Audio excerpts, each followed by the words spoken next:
for giving me the opportunity to come here this evening and speak with you about something I'm really passionate about. And for those of you who didn't know, I took a bit of a scenic tour to get here. I relied on my GPS to tell me how to get here, and I think you all know that that's not always a wise thing to do. I ended up in some obscure small golf course, and my husband and I are saying, this really can't be right, and trying desperately to get a hold of Joe and say, can you please guide me back to where I need to be? So thank you so much for the patience. And lesson learned, do not rely on your GPS. Always go to somebody who knows and get your directions ahead of time.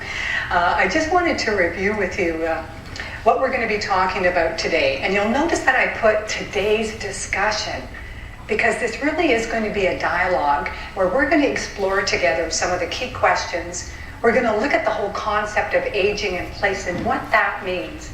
And we're going to talk about why this is so important to you as an individual, why it's important to the community, and why it's important to our fiscal bottom line. We're also going to take a little bit of time to look at some of the challenges that we're facing to be able to age in place. And then we're going to explore some age-friendly environments in terms of age-friendly houses, age-friendly communities, and age-friendly businesses. And then finally, we're going to see what this means for you in Langley. For those of you who don't know, I live in North Burnaby, and so what you're contributing today is going to be very meaningful for you when you live in this community. So let's get started. I've got a question for you, and this is going to be very interactive, and so you can just call it out. I'm just curious to know, why did you choose to live where you live now? So why do you live where you live now? Yes, go ahead. Planning ahead, no stairs, elevator. Planning ahead, no stairs. That is really thinking ahead. Yeah. More affordable. Mm-hmm. Yes. Economies of scale if you live together and cooperate. Economies of scale if you live together and cooperate. Interesting. I'm sorry, say it again. Affordability. Affordability. Uh-huh. Safety. As you mentioned, with my fabulous Zoomer column was all about turning 60, and unfortunately he doesn't have space to put it in your fabulous paper here in Langley. But it was all about turning 60, and it starts, because I'm a Zoomer baby, and I was interviewed on television, and they said, I hear that 60 is the new 40. And because it was television, I didn't swear, but I said, rubbish. 60 is the new 60, baby. This is it. Get used to it.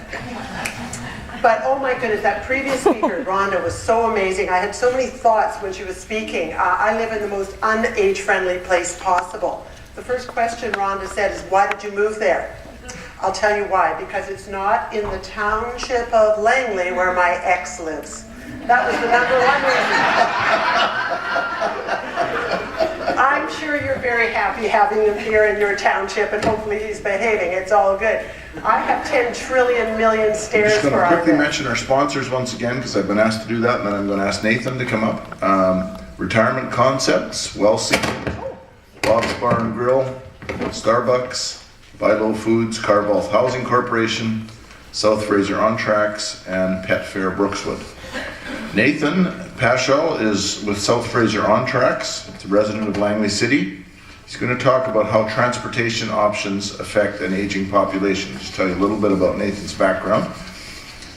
He has been actively involved in promoting smart and sustainable communities. He co-founded South Fraser On Tracks, which is a sustainable transportation advocacy group specifically for south of the Fraser, in 2008. He also co-founded the Greater Langley Cycling Coalition in 2010 to bring greater awareness about cycling into Langley. Through South Fraser On Tracks, he's worked to bring in experts on sustainable transportation throughout North America. He has also written a report on the Agricultural Land Reserve called A Decade of Exclusions, a snapshot of the ALR from 2000 to 2009. And he regularly appears on CBC Radio 1 talking about south of Fraser transportation issues. Nathan. Thank you for that. I guess I can give you a little history about the city of Langley, actually. It started because the residents in the city of Langley wanted streetlights because it was dark at night, and the council of the township, which was mostly rural at the time, said no. And so we have the city of Langley, so. Yeah. Anyways. Streetlights in the township. Yeah. Anyways, I was going to say, in 2010, the Township of Langley actually did complete an age-friendly community evaluation, and the study found, not surprisingly, that our population is aging. For example, in the next 14 years, the township's population of over 65 will go to 22,000 citizens, which is huge considering there's less than 100,000 people here, or around that today. The study also found, not surprisingly, that the top concerns for older citizens were around awareness of community services offered, transportation and accessibility, health services and overall well-being, and I will be focusing on the transportation and accessibility portion. Since World War II, we have been designing our communities around the automobile and mobility. The result has been the single-use, single-family home and strip mall. Researchers like Dr. Richard Jackson, who's worked for the U.S. Center of Disease Control and California Public Health, has found that there's actually a link between obesity, diabetes, and respiratory illnesses such as asthma in our suburban built form. In fact, if you look